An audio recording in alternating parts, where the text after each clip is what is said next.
এখন বন্ধ। এটা একমাত্র মহরমের টাইমে আপনার খোলা থাকে। এটা হচ্ছে কাঠগোলাপের বাগানবাড়ি, মাইকেলাঞ্জেলো মূর্তি, কাঠগোলাপ মেন প্যালেস, পরশনাথের জৈন মন্দির, এখানে চিড়িয়াখানা, সুড়ঙ্গ পথ, 262 উপরে গার্ডেন বাড়ি, ঠিক আছে।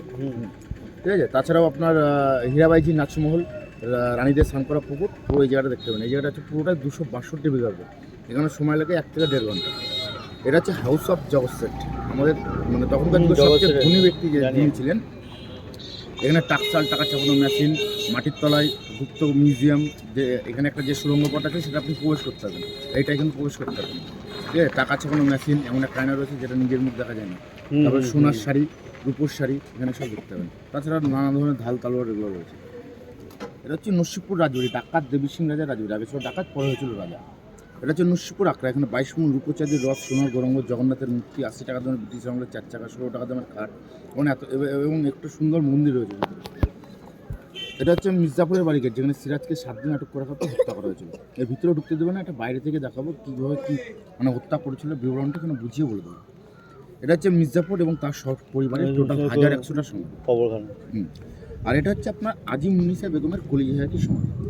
এই 7খানা পয়েন্ট হচ্ছে একটা সাইডে, ঠিক আছে। এবার আপনি মনে করেন যে না আরও কিছু দেখব, যদি ভাবেন যে মানে যাবো, এটা রেল লাইন পার করে, মানে বহরমপুর NH 34 যেটা, ওই রোড পার করে যেতে হবে। এটা হচ্ছে কাটরা মসজিদ, আর এটা হচ্ছে জাহান, বুঝতে পেরেছেন। এই দুটো যদি যান রেল লাইন পার করে, আর এই 7খানা রয়েছে এই পার, মানে রেল লাইনের এই পারে একটা সাইডে, ঠিক আছে। এবার আপনি তারপরে যদি মুতিলটা যান, ওটা পুরো সম্পূর্ণ আলাদা, হায়াতদরের পরে।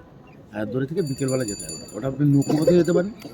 নৌকোপথে গেলে মতিঝিল এবং খোশবাগ দেখতে পাবেন, ঠিক আছে। খোশবাগটা গঙ্গার ওপরে, আর এই মতিঝিলটাই পরে। আমরা এটা আলাদা করে যাই, ওটা হচ্ছে পরে হায়াতদরি দেখানোর পর, মানে সময়ের ক্ষেত্রে অনেকে যায় অনেকে যায় না, তাই আমাদের কন্ট্যাক্ট আপনার হায়াতদরি পর্যন্ত হবে। এই যদি 7টা স্পট ঘুরেন তাহলে একটা রেট হবে, আর এই দুটো নিয়ে যদি ঘুরেন তাহলে আলাদা রেট হবে। সাতটার কথা হবে। এই 7টা যদি যান, ঠিক আছে, এর মধ্যে সময় যেটা লাগবে আপনাকে সময় দেবো। হাজারদুয়ারি যখন না হবে তখন আমি পেমেন্ট দেবো, ঠিক আছে। তার আগে কোনো পেমেন্টের গল্প নেই। আর লেভি পার্কিং যেটা লাগে সেটা আমি দেবো। এখানকার যেটা এন্ট্রি টিকিট সেটা আপনি দেবেন, আর 80% আমি গাইড করে দেবো, ঠিক আছে। মানে গাড়ি পারপাসে আপনার কোনো খরচা নেই, আপনার যেখানে এন্ট্রি টিকিট সেটা। আমার 680 টাকা সাইড, মানে 680 টাকা করে দেবো। পুরো দেখিয়ে বুঝিয়ে আপনাকে যখন মানে নিচে নামাবো। অনেক রেট বেশি বলছে। আমাদের লোক গত সপ্তাহে ঘুরে গেছে।